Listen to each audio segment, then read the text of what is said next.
So yun, what's up? Welcome back to our channel. And for today's video, papakita ko sa inyo kung paano ako nag-paint ng chameleon paint 3 colors. Order to ng ating isang client.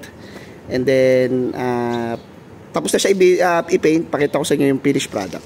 So let's go. So yan, ito yung PWQ1 natin na pinaint ng chameleon colors. 3 colors. Ang napili ni sir is 3 colors na violet, blue, and green. So kung makikita nyo, nag-iiba-iba siya ng kulay. Ayan o. Depende sa posisyon. Ayan o. Ganda nung chameleon. Ayan o. Makita mo, nag-green, nag-violet. Ayan na.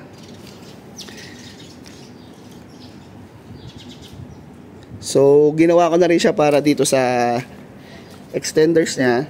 Ayan na. And dito sa kanyang stock pork. Ayan na. So, ito yung paint na ginamit. Pakita ko sa inyo. Ito yung ginamit kong paint. Ito yung hardener.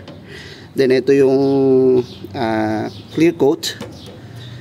Then ito yung powder. Ayan o. Ito yung powder, hinahalo siya sa clear coat para makuha mo yung chameleon color. So i-base mo siya sa black paint, and then tsaka mo siya lalagyan ng ganito yung top coat mo. CH02 yung code.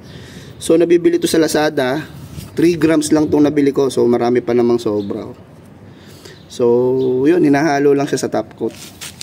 Then yan, yun na yung kakalabasan niya. So standby kayo dito sa build na to. After matapos, share ko sa inyo. 52 volts, 30 Ah toilet. Same ng mga ibang binibuild natin na budget meal lang. Yan na. Pero syempre hindi natin tinitipid yung mga client natin pagdating sa quality ng pintura. Yan o. Spray gun talaga yan o. So yun lang. Maraming salamat po.